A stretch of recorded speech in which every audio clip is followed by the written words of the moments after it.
sanding is never any fun, but you have to do it sometimes in the game of woodworking.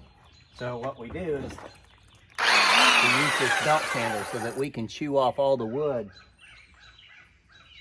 and even up those boards that I'm making. Like this is how we do it.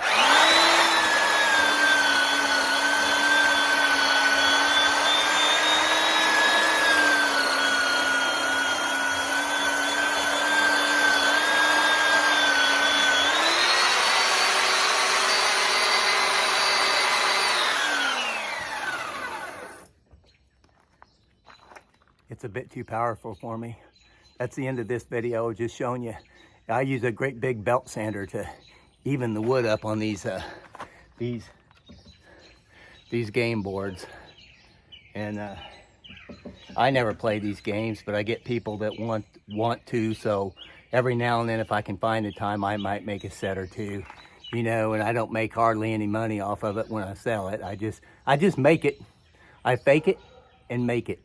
Mostly just fake it. All right, see you guys. Stay cool, because it's a warm one out here today. It really is.